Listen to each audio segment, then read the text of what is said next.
Hello friends, आज पढ़ेंगे नया केंद्रीय मंत्रिमंडल 2024 जनरल नॉलेज। आज जानेंगे वर्तमान में कौन क्या है। तो चलिए शुरू करते हैं। पहला प्रश्न है, नरेंद्र मोदी तीसरी बार लगातार प्रधानमंत्री बनने वाले भारत के कौन से नेता हैं? तो इसका सही उत्तर है ऑप्शन सी, यानी भारत के दूसरे नेता हैं। अगला प्रश्न है, 2024 में भारत के नए गृह मंत्री कौन बने हैं? तो इसका सही उत्तर है ऑप्शन सी, अमित शाह भारत के नए गृह मंत्री बने हैं। अगला प्रश्न है, 2024 में भारत के नए रक्षा मंत्री कौन बने हैं? तो इसका सही उत्तर है ऑप्शन ए, राजनाथ सिंह नए रक्षा मंत्री बने हैं। अगला प्रश्न है, 2024 में भारत के नए विदेश मंत्री कौन बने हैं? तो इसका सही उत्तर है option B, M Jaishankar Bharat के नए विदेश मंत्री बने हैं। अगला प्रश्न है, 2024 में भारत के नए वित्त मंत्री कौन बने हैं? तो इसका सही उत्तर है ऑप्शन डी, निर्मला सीतारमण भारत के नए वित्त मंत्री बने हैं। अगला प्रश्न है, 2024 में भारत के नए रेल मंत्री कौन बने हैं? तो इसका सही उत्तर है ऑप्शन ए, अश्विनी वैष्णव भारत के नए रेल मंत्री बने हैं। अगला प्रश्न है, 2024 में भारत के नए शिक्षा मंत्री कौन बने हैं? तो इसका सही उत्तर है ऑप्शन सी, धर्मेंद्र प्रधान भारत के नए शिक्षा मंत्री बने हैं। अगला प्रश्न है, 2024 में भारत के नए स्वास्थ्य मंत्री कौन बने हैं? तो इसका सही उत्तर है ऑप्शन बी, जगत प्रकाश नड्डा भारत के नए स्वास्थ्य मंत्री बने हैं। अगला प्रश्न है, 2024 में भारत के नए महिला और बाल विकास मंत्री कौन बने हैं? तो इसका सही उत्तर है ऑप्शन बी, अन्नपूर्णा देवी भारत के नए महिला और बाल विकास मंत्री बने हैं। अगला प्रश्न है, 2024 में भारत के नए कृषि और किसान कल्याण मंत्री कौन बने हैं? तो इसका सही उत्तर है ऑप्शन सी, शिवराज सिंह चौहान भारत के नए कृषि और किसान कल्याण मंत्री बने हैं। अगला प्रश्न है, 2024 में नरेंद्र मोदी ने लगातार तीसरी बार प्रधानमंत्री के रूप में किस दिन शपथ ली? तो इसका सही उत्तर है ऑप्शन डी, यानी 9 जून 2024 को शपथ ली। अगला प्रश्न है, प्रधानमंत्री नरेंद्र मोदी ने 9 जून 2024 को तीसरी बार प्रधानमंत्री के रूप में कहां पर शपथ ली? तो इसका सही उत्तर है ऑप्शन ए, राष्ट्रपति भवन में शपथ ली। अगला प्रश्न है, किस देश के राष्ट्रपति मोहम्मद मुइज़ू प्रधानमंत्री नरेंद्र मोदी के शपथ ग्रहण समारोह में शामिल हुए? तो इसका सही उत्तर है ऑप्शन सी, मालदीव के राष्ट्रपति मोहम्मद मुइज़ू प्रधानमंत्री नरेंद्र मोदी के शपथ ग्रहण समारोह में शामिल हुए। अगला प्रश्न है, 2024 में भारत के नए सड़क परिवहन और राजमार्ग मंत्री कौन बने हैं? तो इसका सही उत्तर है ऑप्शन ए, नितिन गडकरी भारत के नए सड़क परिवहन और राजमार्ग मंत्री बने हैं। अगला प्रश्न है, 2024 में भारत के नए युवा मामले और खेल मंत्री कौन बने हैं? तो इसका सही उत्तर है ऑप्शन डी, मनसुख मांडविया भारत के नए युवा मामले और खेल मंत्री बने हैं। अगला प्रश्न है, लोकसभा के वर्तमान महासचिव कौन बने हैं? तो इसका सही उत्तर है ऑप्शन सी, उत्पल कुमार सिंह लोकसभा के वर्तमान महासचिव बने हैं। अगला प्रश्न है,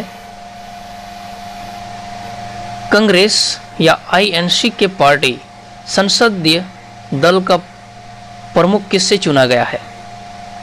तो इसका सही उत्तर है ऑप्शन बी, कांग्रेस पार्टी संसदीय दल का प्रमुख सोनिया गांधी को चुना गया है। अगला प्रश्न है, भारत के प्रधानमंत्री की नियुक्ति कौन करता है? तो इसका सही उत्तर है ऑप्शन बी, भारत का राष्ट्रपति प्रधानमंत्री की नियुक्ति करता है। अगला प्रश्न है, भारत के राष्ट्रपति का मुख्य सलाहकार कौन होता है? तो इसका सही उत्तर है ऑप्शन डी, प्रधानमंत्री भारत के राष्ट्रपति का मुख्य सलाहकार होता है। अगला प्रश्न है, केंद्रीय मंत्रिपरिषद का प्रमुख कौन होता है? तो इसका सही उत्तर है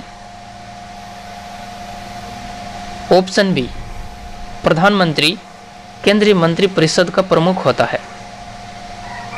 अगला प्रश्न है, भारत का प्रधानमंत्री सरकार के कार्यों को लेकर किसके प्रति जवाबदेह होता है? तो इसका सही उत्तर है ऑप्शन सी, भारत का प्रधानमंत्री सरकार के कार्यों को लेकर संसद के प्रति जवाबदेह होता है। अगला प्रश्न है, 18वीं लोकसभा के लिए सदन का नेता किससे चुना गया है? तो इसका सही उत्तर है ऑप्शन डी, नरेंद्र मोदी को चुना गया है सदन का नेता। अगला प्रश्न है, भारतीय संसदीय प्रणाली में मंत्रिपरिषद किसके प्रति सामूहिक रूप से उत्तरदायी होता है? तो इसका सही उत्तर है ऑप्शन सी, लोकसभा के प्रति सामूहिक रूप से उत्तरदायी होता है। अगला प्रश्न है, 18वीं लोकसभा के लिए सदन का उपनेता किससे चुना गया है? तो इसका सही उत्तर है ऑप्शन सी, नितिन गडकरी को सदन का उपनेता चुना गया है। अगला प्रश्न है, केंद्रीय मंत्रिपरिषद व्यक्तिगत रूप से किसके प्रति उत्तरदायी होता है? तो इसका सही उत्तर है ऑप्शन बी, राष्ट्रपति के प्रति उत्तरदायी होता है। अगला प्रश्न है, 18वीं लोकसभा के लिए गजेंद्र सिंह शेखावत को कौन सा मंत्रालय सौंपा गया है? तो इसका सही उत्तर है ऑप्शन डी, यानी ए और बी, संस्कृति मंत्रालय और पर्यटन मंत्रालय, ये दोनों मंत्रालय को सौंपा गया है। अगला प्रश्न है, भूपेंद्र यादव को कौन सा मंत्रालय सौंपा गया है? तो इसका सही उत्तर होगा ऑप्शन ए, पर्यावरण, वन और जलवायु परिवहन मंत्रालय को सौंपा गया है। अगला प्रश्न है, चिराग पासवान को कौन सा मंत्रालय सौंपा गया है? तो इसका सही उत्तर होगा ऑप्शन ए, खाद्य प्रसंस्करण उद्योग मंत्रालय सौंपा गया है चिराग पासवान को। अगला प्रश्न है, जीतन राम मांझी को किस मंत्रालय की जिम्मेदारी सौंपी गई है? तो इसका सही उत्तर है ऑप्शन ए, सूक्ष्म लघु और मध्यम उद्यम मंत्रालय सौंप दी गई है। अगला प्रश्न है, 2024 में केंद्रीय ऊर्जा मंत्रालय के नए मंत्री कौन बने हैं? तो इसका सही उत्तर होगा ऑप्शन सी, मनोहर लाल खट्टर 2024 में केंद्रीय ऊर्जा मंत्रालय के नए मंत्री बने हैं। अगला प्रश्न है, भारत के इतिहास में सबसे युवा केंद्रीय मंत्री कौन बने हैं? तो इसका सही उत्तर है ऑप्शन बी, राम मोहन नायडू सबसे युवा केंद्रीय मंत्री बने हैं। अगला प्रश्न है 9 जून 2024 को 18वीं लोकसभा के लिए कुल कितने मंत्रियों ने शपथ ली? तो इसका सही उत्तर होगा ऑप्शन सी, 71 मंत्रियों ने शपथ ली 9 जून 2024 को। अगला प्रश्न है 2024 के सबसे उम्रदराज केंद्रीय मंत्री कौन बने हैं? सबसे उम्रदराज केंद्रीय मंत्री कौन बने हैं? तो इसका सही उत्तर है ऑप्शन सी, जीतन राम मांझी सबसे उम्रदराज केंद्रीय मंत्री बने हैं। अगला प्रश्न है जीतन राम मांझी को कौन सा केंद्रीय मंत्रालय सौंप दिया गया है? तो इसका सही उत्तर है MSME मंत्रालय सौंप दी गई है। अगला प्रश्न है राम मोहन नायडू को कौन सा केंद्रीय मंत्रालय दिया गया है? तो इसका सही उत्तर है नागरिक उड्डयन मंत्रालय दिया गया है। ऐसे ही इंटरेस्टिंग जीके वीडियो पाने के लिए हमारे वीडियो को लाइक करें और चैनल को सब्सक्राइब करें। धन्यवाद।